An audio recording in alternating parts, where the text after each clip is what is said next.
শুভ সকাল, স্বাগত এশিয়ান টেলিভিশনের নিয়মিত আয়োজন এশিয়ান সংবাদ বিশ্লেষণে। আপনাদের সাথে আছি আমি রিহাদ মাহমুদ। দর্শক, এই অনুষ্ঠানে আমরা দেশের শীর্ষস্থানীয় পত্রিকায় প্রকাশিত খবরগুলো নিয়ে আলোচনা করে থাকি। চলুন দেখে নেই কী কী সংবাদ প্রকাশ হয়েছে আজকের খবরের কাগজগুলোতে।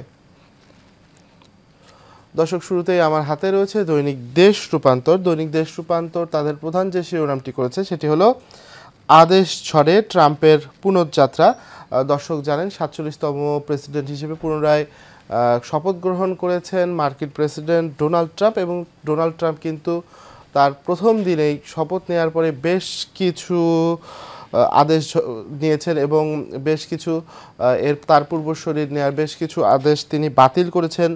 এর মধ্যে দিয়ে শুরু হয়েছে এবং বেশ অনেক কিছু পরিবর্তনের কথা বলেছেন।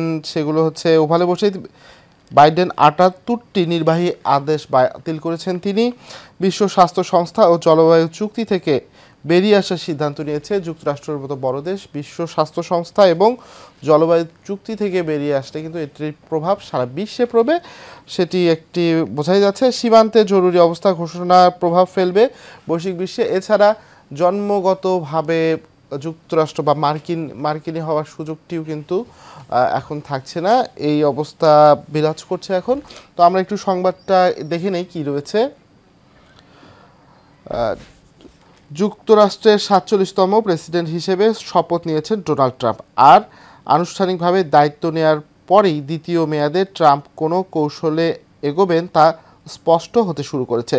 শপথ গ্রহণের পরপরই একাধিক নির্বাহী আদেশ স্বাক্ষর করেন এই রিপাবলিকান নেতা, যার মধ্যে রয়েছে অভিবাসন, জলবায়ু পরিবর্তন, বৈশ্বিক সহায়তা, সাময়িক স্থগিত সহ বেশ কিছু গুরুত্বপূর্ণ বিষয়ে আদেশ জারি করেন তিনি। সোমবার দায়িত্ব নিয়েই নির্বাহী আদেশের ঝড় বইয়ে দিয়েছেন ট্রাম্প। ওভাল অফিসে প্রত্যাবর্তনের পর একের পর এক গুরুত্বপূর্ণ নির্বাহী আদেশ সই করেছেন তিনি। শুরুতেই বাতিল করেন পূর্বসূরি জো বাইডেনের আমলে গৃহীত ৭৮টি নির্বাহী আদেশ। এছাড়া বিশ্ব স্বাস্থ্য সংস্থা ও প্যারিস জলবায়ু চুক্তি থেকে সরিয়ে নেওয়া সীমান্তে জরুরি অবস্থা ঘোষণাসহ বেশ কিছু গুরুত্বপূর্ণ আদেশে স্বাক্ষর করেন ট্রাম্প, যা প্রভাব ফেলবে বৈশ্বিক স্বার্থে। দেখে নেওয়া যাক দায়িত্ব নেওয়ার পর ট্রাম্প যেসব নির্বাহী আদেশ জারি করেছেন তা কীভাবে বিশ্ব রাজনীতির ভারসাম্য বদলে দিতে পারে। অভিবাসন ও সীমান্ত, এইটি কিন্তু সবচেয়ে চিন্তার বিষয়। অভিবাসন এবং সীমান্ত বন্ধ করলে কি হবে, কারণ অনেকেই যুক্তরাষ্ট্রে যেতে চান এবং সেখানে বাসিন্দা হতে চান, তাদের জন্য সুযোগটি কমে আসবে। এর পাশে, এই সংবাদটির পাশেই আরেকটি সংবাদ, সেটি হচ্ছে সুইজারল্যান্ডে পৌঁছেছেন প্রধান উপদেষ্টা। আপনারা জানেন দর্শক, বিশ্ব অর্থনৈতিক ফোরামের বার্ষিক সম্মেলনে যোগ দিতে এখন প্রধান উপদেষ্টা সুইজারল্যান্ডে আছেন। তিনি গতকাল সুইজারল্যান্ডে পৌঁছান, সেই সংবাদটি এখানে রয়েছে। বিশ্ব অর্থনৈতিক ফোরামের বার্ষিক সম্মেলনে যোগ দিতে সুইজারল্যান্ডে পৌঁছেছেন প্রধান উপদেষ্টা ডক্টর মোহাম্মদ ইউনূস। গতকাল মঙ্গলবার বাংলাদেশ সময় বিকেল ৫টা ২৫ সরকার প্রধান ও সফর সঙ্গীরা জুরিখ বিমানবন্দরে পৌঁছান বলে জানিয়েছেন প্রধান উপদেষ্টার উপ প্রেস সচিব আবুল কালাম আজাদ মজুমদার। বিমানবন্দরে মোহাম্মদ ইউনূসকে স্বাগত জানান জেনেভায় জাতিসংঘে বাংলাদেশের স্থায়ী প্রতিনিধি তারেক মোহাম্মদ আরিফুল ইসলাম। এর আগে গত সোমবার রাত ১টায় ৪ দিনের সফরে দেশটির উদ্দেশ্যে ঢাকা হজরত শাহজালাল আন্তর্জাতিক বিমানবন্দর ত্যাগ করেন প্রধান উপদেষ্টা। এই সংবাদটি রয়েছে। এর নিচে যে সংবাদটি দেখতে পাচ্ছি সেটি হচ্ছে ন্যূনতম সংস্কার করেই নির্বাচন, মির্জা ফখরুল ইসলাম আলমগীরের বক্তব্য। বিএনপির দর্শক, আমরা সংবাদের শুরুতেই যেমনটি আমরা অনুষ্ঠানের শুরুতেই যেমন বলছিলাম যে আদেশ ঝড়ে ট্রাম্পের পুনঃযাত্রা, ডোনাল্ড ট্রাম্প মার্কিন প্রেসিডেন্ট হিসেবে দায়িত্ব গ্রহণ করেছেন। এই বিষয়ে যুক্তরাষ্ট্রে যারা রয়েছেন তারা কি ভাবছেন সে বিষয়ে জানাতে আমাদের সঙ্গে এখন সরাসরি যুক্তরাষ্ট্র থেকে যুক্ত হচ্ছেন গিয়াস আহমেদ। তিনি America Bangladesh chamber of commerce and ইন্ডাস্ট্রিজের চেয়ারম্যান। গিয়াস আহমেদ, আপনাকে স্বাগত এশিয়ান সংবাদ বিশ্লেষণে। Thank you. আমি এখন ঢাকাতে আছি এখন। আচ্ছা, ধন্যবাদ। আচ্ছা, আপনি তো নিশ্চয়ই জানেন যে যুক্তরাষ্ট্রে যারা রয়েছে আপনার পরিচিত, তাদের সাথে যোগাযোগ হচ্ছে। তো যুক্তরাষ্ট্রে এই মার্কিন প্রেসিডেন্ট ডোনাল্ড ট্রাম্প যে দায়িত্ব গ্রহণ করেছেন, এরপর তার প্রভাব কি বিস্তার করছে, বা সেখানে যে বাঙালি কমিউনিটি আছে তারা কি ভাবছে এই বিষয়টি নিয়ে? ধন্যবাদ আপনাকে। আসলে এবারে বেশিরভাগ বাংলাদেশি এবং বেশিরভাগ মুসলিম আমেরিকান তারা কিন্তু ডোনাল্ড ট্রাম্পকে সমর্থন দিয়েছে। আমরাও ডোনাল্ড ট্রাম্পকে সমর্থন দিয়েছি, কারণ আপনারা জানেন যে যে গত যে ডেমোক্রেটিক প্রেসিডেন্ট এবং প্রশাসন তারা মুখে বলেছে একটা, কাজ করেছে অন্যরকম। তারা ইসরায়েল যুদ্ধে এই যে গাজায় যে গণহত্যা হচ্ছে সেখানে নগ্নভাবে সমর্থন দিয়েছে, এবং বর্ডার দিয়ে মানে লক্ষ লক্ষ মানুষ এই মেক্সিকো বর্ডার দিয়ে অনেক ক্রিমিনাল লোক, অনেক ইলিগাল লোক তারা ঢুকে পড়েছে এবং তাদের জন্য এবং হোটেলের ব্যবস্থা করেছে। তো এগুলি আমেরিকান জনগণ সঠিকভাবে নেয়নি। তারপর আপনারা জানেন যে অবৈধরা যেভাবে বর্ডার দিয়ে ক্রস মানে ঢুকে পড়েছে, সেটা কিন্তু আমেরিকান জনগণও সহজভাবে নেয়নি। তো সবকিছু মিলে ডোনাল্ড ট্রাম্প কিন্তু তার নীতি হলো আমেরিকা ফার্স্ট। তো সেই ক্ষেত্রে তিনি একজন বিজনেসম্যান, আতঙ্কিত হওয়ার কিছু নেই। তিনি আমেরিকার ভালোর জন্যই সবকিছু করছেন, এবং এবার প্রথম তিনি মুসলিম ভোটদেরকে সমর্থন দিয়েছেন, ধন্যবাদ দিয়েছেন, এবং মুসলিম আমেরিকানদের সাথে একযোগে কাজ করেছেন। তবে আতঙ্কিত হওয়ার কিছু নেই। আমরা আশা করি যে আমেরিকা যেভাবে চলছে সঠিক পথেই চলছে। গিয়াস আহমেদ, আমি আরেকটি জিনিস জানতে চাই যে ৭৮টি যে নতুন নির্বাহী আদেশ বাতিল হলো জো বাইডেনের, এবং তিনি ডোনাল্ড ট্রাম্প বেশ কিছু সিদ্ধান্ত নিয়েছেন, যেমন অভিবাসন নীতি নিয়ে। তো এটির কোনো প্রভাব পড়বে কিনা, বা জন্মসূত্রে নাগরিকত্ব? না, আসলে কি জানেন, জন্মসূত্রের নাগরিকত্ব বিশ্বের মানে অনেক দেশেই নাই, আবার অনেক কিছু দেশে আছে। আপনারা জানেন যে অনেক ভিজিটর্স আমেরিকার যান উদ্দেশ্য করেই যে ওখানে প্রেগনেন্ট হওয়ার পরে যে বাচ্চা পাবে, বাচ্চা দিবে, তারপর অনেকে মানে বেশিরভাগ মানুষ মানে সেই হসপিটালে বিলও দিচ্ছে না। তো এই যে জিনিসগুলি তো মানে আমেরিকানরা সহজভাবে নিচ্ছে না, যে বিদেশ থেকে আসে ভিজিটর ভিসা নিয়ে আসে, তারপরে আপনার হসপিটালে ফ্রি চিকিৎসা করায় এবং নাগরিকত্ব নিচ্ছে, এটা ইন্টেনশনালি। তো এটা তো বন্ধ হতেই পারে। এই জন্য তো আতঙ্কিত হওয়ার কিছু নেই। তারপর দেখেন আমাদের মুসলিম কোনো কান্ট্রিতে কোন রকম 50 বছর থাকবার পরে তো আপনি কোনো সুযোগ পাচ্ছেন না। তো সেক্ষেত্রে আমেরিকা এখনো তার পিতামাতা, আত্মীয় স্বজন, ভাই বোনদেরকে নেওয়ার সুযোগ আছে, এবং ইউরোপের অনেক কান্ট্রিতে নেই, এবং ইংল্যান্ডও নেই। ইংল্যান্ড আপনি ভাই বোন নিতে পারবেন না, কানাডাতে নিতে পারবেন না। সেখানে এখনো তো আমেরিকা তার ভাই বোন, আত্মীয় স্বজন, পিতামাতা, স্ত্রী, সন্তানদেরকে নেওয়ার ব্যবস্থা আছে। তো সেক্ষেত্রে কিছুটা তো আইন ডে বাই ডে কিছুটা পরিবর্তন হবে, এটা আতঙ্কিত হওয়ার কিছু নেই। আমি মনে করি যে আমেরিকা যেভাবে চলছে, আমেরিকার বেশিরভাগ জনগণ যে সিদ্ধান্ত নিবে সেটাই তো বাস্তবিত হবে। আচ্ছা, আরেকটি জিনিস যে ডোনাল্ড ট্রাম্প দায়িত্ব গ্রহণ করেছেন, এর আগে আমরা জানতাম যে বাইডেন প্রশাসনের সঙ্গে অন্তর্বর্তী সরকারের প্রধান উপদেষ্টা ডক্টর মোহাম্মদ ইউনূসের বেশ ভালো সম্পর্ক ছিল। তো সেক্ষেত্রে ডোনাল্ড ট্রাম্প ক্ষমতা নেয়ার বা শপথ গ্রহণ করার পর বাংলাদেশ যুক্তরাষ্ট্র যে সম্পর্ক, সে সম্পর্কে কোনো প্রভাব পড়তে পারে কিনা? এই ধরনের কোনো সম্ভাবনা নেই, কারণ আমি আগেই বলেছি যে আমেরিকা ফার্স্ট। আমেরিকার যে স্বার্থ আছে, যেমন এই অঞ্চলে চীনের প্রভাব, ইন্ডিয়ান প্রভাব, এগুলি তো মানে আমেরিকা সহজভাবে নিচ্ছে না। কারণ এতদিন যাবৎ আমেরিকা ইন্ডিয়ার চোখে, ভারতের চোখ দিয়ে এই অঞ্চলের ছোট ছোট দেশগুলিকে দেখতো, বিশেষ করে বাংলাদেশকেও দেখতো, এবং তারা আমেরিকা বুঝতে পেরেছে যে ভারতের চোখ দিয়ে বাংলাদেশকে দেখতে গিয়ে বাংলাদেশের গণতন্ত্র মানে হনন হয়েছে। চীনের প্রভাব এদিকে এই অঞ্চলে বেড়েছে। সেই ক্ষেত্রে আমেরিকা এখন তাদের নিজস্ব চোখ দিয়েই এই অঞ্চলে দেখবে। তাদের স্বার্থ আছে, এখানে মায়ানমার ইস্যু আছে। মায়ানমারে আপনার চীনের প্রভাব বেড়ে যাচ্ছে। সেসব কিছু মিলে আপনার আমেরিকার যে স্বার্থটা আছে অঞ্চলে, তারা এখন সরাসরি দেখবে। তো মোদির অনেকে বলে থাকে যে মোদির সাথে ডোনাল্ড ট্রাম্পের একটি সুসম্পর্ক আছে। আপনারা জানেন যে ডোনাল্ড ট্রাম্প একজন বিজনেসম্যান। সেই বিজনেসম্যান তার প্রতিটি অর্থ, প্রতিটি ডলার তিনি কাউন্ট করেন। সেদিক থেকে অনেক ভারতীয়রাও কিন্তু এখন আতঙ্কের ভিতরে আছে। অনেক ভারতের মানে নাগরিক তারা ব্যাক করতে হবে, তাদেরকে ইন্ডিয়াতে ব্যাক করতে হবে, তাদের গ্রিন কার্ড নষ্ট হবে, এবং আগে যে ডেমোক্রেটদের সময় যে সুযোগ সুবিধা ছিল সেটা বন্ধ হবে। তো সেদিক থেকে আমি মনে করি যে মানে আওয়ামী লীগ তো মনে করে এটা পতিত সরকার, মানে স্টেট ডিপার্টমেন্টে একটা রিপোর্টই আছে যে আওয়ামী লীগ গণতন্ত্র হত্যাকারী,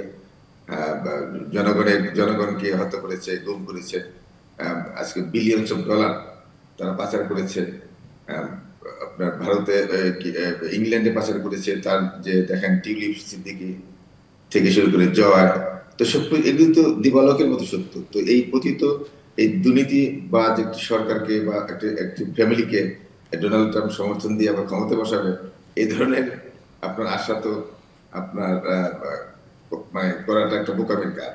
তো আমি মনে করি যে আমেরিকা বাংলাদেশের গণতন্ত্র দেখতে চায়, সবসময় গণতান্ত্রিক সরকার দেখতে চায়, যাতে এই অঞ্চলে স্থিতিশীলতা থাকে এবং সন্ত্রাসবাদের উত্থান না হয়। এই সমস্ত ব্যাপার কিন্তু আমেরিকা সবসময় নজর রাখে। আরেকটি বিষয় সেটি হলো যে বিশ্ব স্বাস্থ্য সংস্থা ও জলবায়ু চুক্তি থেকে বেরিয়ে গেল যুক্তরাষ্ট্র। এখন এর প্রভাবে বিশ্ব স্বাস্থ্য সংস্থা, আপনি জানেন যে বেশ পুরো বিশ্বের মানুষের স্বাস্থ্যের জন্য বেশ কাজ করে থাকে, এবং জলবায়ু চুক্তি এটি হচ্ছে বেশ গুরুত্বপূর্ণ। তো এখন এর প্রভাব পড়বে কিনা? এই ব্যাপারটা তো একটা আন্তর্জাতিক ইস্যু।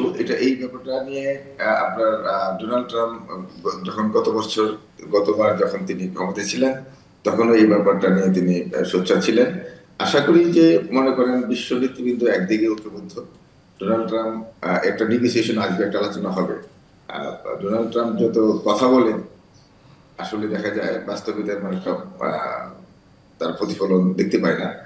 তো আশা করি যে এই ব্যাপারটা বিশ্ব নেতৃবৃন্দ বসে একটা আলোচনা আসবে এবং সঠিকভাবেই বিশ্ব আমি মনে করি যে বিশ্ব নেতৃবৃন্দ সিদ্ধান্ত নেবেন। আপনাকে অনেক ধন্যবাদ গিয়াস আহমেদ আমাদের সময় দেওয়ার জন্য। আমার হাতে এখন রয়েছে দৈনিক ইত্তেফাক। দৈনিক ইত্তেফাকের প্রধান শিরোনাম যেটি, হোয়াইট হাউসে দ্বিতীয় মেয়াদে ট্রাম্পের প্রথম দিন, নির্বাহী আদেশের ঝড় বিশ্বকে কড়া বার্তা। এর পাশে রয়েছে বাংলাদেশকে গণতান্ত্রিক উত্তরণে সহায়তা করবে জার্মান সরকার, দোভাষে প্রধান উপদেষ্টা জার্মান চ্যান্সেলরের বৈঠক। এই বৈঠকের ছবিও একটি পাশে আমরা দেখতে পাচ্ছি। আরেকটি সংবাদ রয়েছে এরপরে, কাউন্সিলের মাধ্যমে সুপ্রিম কোর্টের বিচারক নিয়োগ, প্রধান বিচারপতির নেতৃত্বে 7 সদস্যের কাউন্সিল, 45 বছরের নিচে কেউ আবেদন করতে পারবে না। এই সংবাদ রয়েছে। এছাড়া আশা করছি ফেব্রুয়ারির মধ্যে সব গায়েবী মামলা প্রত্যাহার করা হবে, আইন উপদেষ্টার একটি উক্তি আমরা দেখতে পেলাম। এছাড়া বেইজিংয়ে চীনের পররাষ্ট্রমন্ত্রী ইয়াং ইর সঙ্গে গতকাল বৈঠক করেছেন পররাষ্ট্র উপদেষ্টা তৌহিদ হাসান। চীনের এই পররাষ্ট্র উপদেষ্টার যে সফর রয়েছে, এই সফর নিয়ে কিন্তু বেশ কিছু আলোচনা হচ্ছে, কারণ বাংলাদেশের সার্বভৌমত্ব ও আঞ্চলিক অখণ্ডতাকে সম্মান করে চীন, এবং চীনের যে তিস্তা প্রকল্প, বাংলাদেশের যে তিস্তা প্রকল্প, এই প্রকল্প আবার চীনে হয়তো ফেরত যাচ্ছে, সেই বিষয়ে অনেকের নজর রয়েছে চীন সফর নিয়ে এই পররাষ্ট্র উপদেষ্টা। এছাড়া পিলখানা হত্যাকাণ্ডের সাবেক ডিজি মাইনুলকে 3 ঘন্টা জিজ্ঞাসাবাদ। আর রয়েছে কেন্দ্রীয় কার্যালয়ে বৈষম্য বিরোধীদের 2 গ্রুপের সংঘর্ষে আহত 7, বিষয়টি উদ্বেগজনক, হাসনাত আবদুল্লাহ বলেছেন। এই ছিল দৈনিক ইত্তেফাকের আজকের প্রথম পাতার খবরগুলো। আমরা একটু এখন দেখে নিতে চাই দৈনিক নয়া দিগন্ত কি সংবাদ করেছে। দৈনিক নয়া দিগন্তে প্রথমেই যে ছবিটি দেখতে পাচ্ছি, সুইজারল্যান্ডে প্রধান উপদেষ্টা ডক্টর মোহাম্মদ ইউনুস তিনি পৌঁছেছেন, সেই ছবিটি পাশে সংবাদ রয়েছে। সুইজারল্যান্ডে পৌঁছালেন প্রধান উপদেষ্টা ডক্টর মোহাম্মদ ইউনুস। এরপরে একটি বিশেষ প্রতিবেদন দেখতে পাচ্ছি, সুবিধাভোগী শেখ পরিবার এস আলমের 97,000 কোটি টাকার বেনামি ঋণ। বিভিন্ন ব্যাংক থেকে এস আলম যে বেনামি ঋণ করেছে সেইটি দেখতে পাচ্ছি।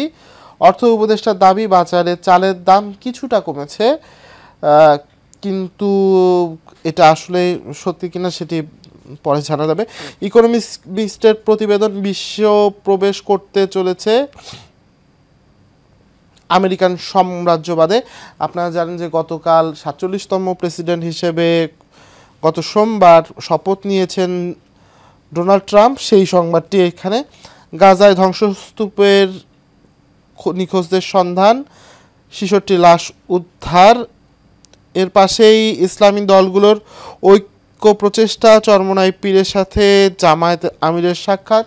দীর্ঘদিন পর ইসলাম ভিত্তিক ধর্মভিত্তিক এই রাজনৈতিক দল দুটির প্রধান দেখা করলেন এবং আলোচনা করলেন। এছাড়া রয়েছে বিবিসির প্রতিবেদনের নানা প্রশ্ন, টিউলিপ প্রসঙ্গে পিছু ছাড়ছে না স্টোমারের। সাবেক প্রধানমন্ত্রী শেখ হাসিনার ভাগ্নি টিউলিপ সিদ্দিক যে দুর্নীতি করেছেন সেই বিষয় নিয়ে কিন্তু ব্রিটেনের রাজনীতি বেশ উত্তাল, সেই সংবাদটি এখানে এসেছে। লিভার প্রতিস্থাপন নাও হতে পারে, খালেদা জিয়া ঝুঁকি নিতে চান না চিকিৎসকরা। জানেন বিএনপির চেয়ারপারসন বেগম খালেদা জিয়া এখন লন্ডনে রয়েছেন, তিনি চিকিৎসা নিচ্ছেন এবং তার চিকিৎসার একটি আপডেট নয়া দিগন্ত প্রকাশ করেছে। তুরস্কের হোটেলে আগুন, 66 জনের মৃত্যু। তুরস্কের মধ্যাঞ্চলীয় বোলু প্রদেশের একটি স্কি রিসোর্টের হোটেলে আগুন লেগে 66 জন নিহত হয়েছেন, এই সংবাদটি রয়েছে। দর্শক, আমি একটু জানাতে চাই এখন প্রথম আলো কী কী সংবাদ প্রকাশ করেছে। প্রথম আলো শুরুতেই একটি কার্টুন তৈরি করেছে যেটি ডোনাল্ড ট্রাম্পের জন্মসূত্রে নাগরিকত্ব, ওয়ার্ক ফ্রম হোম, WHO এগুলোকে কাটা চিহ্ন বা ক্রস চিহ্ন দিয়েছেন ডোনাল্ড ট্রাম্প। এই ধরনের একটি কিন্তু তিনি একটি কার্টুন প্রথম আলো প্রধান সবার আগে প্রকাশ করেছে, লিড করেছে। ক্ষমতায় বসেই অনেক কিছু বদলে দিলেন ডোনাল্ড ট্রাম্প। এর পাশে রয়েছে চীনে প্রতিবেশী নীতিতে গুরুত্বপূর্ণ বাংলাদেশ, ঢাকা বেইজিং সম্পর্ক, পররাষ্ট্র উপদেষ্টার প্রথম দ্বিপক্ষীয় চীন সফরে অন্তর্বর্তী সরকারের সংস্কার প্রক্রিয়া নিয়েও আলোচনা হয়েছে, এই সংবাদ। মধ্যবিত্ত চালের কেজি এখন 80 টাকা, মোটা চাল 55। চালের বাজার, মিল মালিকরা ধানের দামকে দায়ী করেন কিন্তু ধানের চেয়ে চালের দাম অনেক বেশি বেড়েছে। আইন উপদেষ্টা সংবাদ সম্মেলন, কাউন্সিলের মাধ্যমে সুপ্রিম কোর্টের বিচারক নিয়োগ হবে। এরপরে রয়েছে বিদেশে মিশনে ভাতা বাড়ালো সরকার। এই ছিল প্রথম আলোর আজকের প্রথম পাতার সংবাদ। আমরা এখন একটু দৈনিক বাংলাদেশ প্রতিদিন কি কি সংবাদ প্রকাশ করেছে প্রথম পাতায় তা দেখব। টিউলিপ কাণ্ডে বিপাকে ব্রিটিশ প্রধানমন্ত্রী, এই সংবাদটি রয়েছে। এছাড়া হাসিনাকে ফেরাতে কঠোর ঢাকা, রেড অ্যালার্ট জারির ব্যবস্থা, ভারত আইন না মানলে চাওয়া হবে আন্তর্জাতিক সহায়তা, 7 দিনের মধ্যে প্রত্যাহার, 2500 গায়েবী ও রাজনৈতিক হয়রানি মামলা, উপদেষ্টা। সাংবাদিকের সংজ্ঞা নির্ধারণ করবে সরকার, সাংবাদিকদের নতুন করে সংজ্ঞা নির্ধারণ করবে অন্তর্বর্তী সরকার। কারা সাংবাদিক, কারা প্রেস অ্যাক্রিডিটেশন কার্ড প্রাপ্য হবেন তা নির্ধারণ করার নির্দেশনা দিয়েছেন খোদ প্রধান উপদেষ্টা ডক্টর মোহাম্মদ ইউনূস। এর বিপরীতে কি কি সুবিধা পাবেন কার্ডধারীরা এবং সচিবালয়ে প্রবেশ পদ্ধতি কি হবে এই বিষয়সহ 8 দফা নির্দেশনা দিয়েছেন তিনি। এরপরে প্রথম দিনেই ট্রাম্প তাণ্ডব, সেই সংবাদ রয়েছে। টাকা যায় প্রাণও যায়, মশার থাবায় 2 বছরে 2280 জনের মৃত্যু। এছাড়া আদেশ জারি, বিচারপতি নিয়োগ, প্রধান বিচারপতির নেতৃত্বে কাউন্সিল, নদী ব্যবস্থাপনায় গুরুত্ব, ঋণে 30 বছর দেবে চীন, তৌহিদ ওয়াং ই বৈঠক, এই সংবাদ রয়েছে। দর্শক, এই ছিল আজকের পত্রিকাগুলোর সংবাদ। আমরা অনুষ্ঠানের শেষ পর্যায়ে চলে এসেছি। আজকে আমরা যেসব পত্রিকা পড়েছি সেসবে বেশিরভাগ কি দেখেছি, ডোনাল্ড ট্রাম্প যে ক্ষমতা গ্রহণ করেছেন এবং তিনি প্রথম দিনে 78টি নির্বাহী আদেশ বাতিল করেছেন সেটি প্রধান শিরোনাম হয়েছে। এছাড়া প্রধান উপদেষ্টা ডক্টর মোহাম্মদ ইউনূস তিনি এখন সুইজারল্যান্ড সফর করছেন 4 দিনের বিশ্ব একটি সম্মেলনে যোগ দিতে, সেই সংবাদটিও রয়েছে। এছাড়া বেশ কিছু উপদেষ্টাদের খবর রয়েছে, যেমন গতকাল আইন উপদেষ্টা তিনি কাউন্সিলের মাধ্যমে সুপ্রিম কোর্টের বিচারক নিয়োগ হবে সেই কথাটি বলেছেন। এই সংবাদগুলো আজকের দিনে যেসব পত্রিকা এসেছে তাতে গুরুত্ব পেয়েছে। দর্শক, এশিয়ান সংবাদ বিশ্লেষণ আজ এই পর্যন্তই। আগামীকাল আবারও একই সময় দেখা হবে। ততক্ষণ সবাই সুস্থ থাকুন, ভালো থাকুন, এশিয়ান টেলিভিশনের সঙ্গে থাকুন।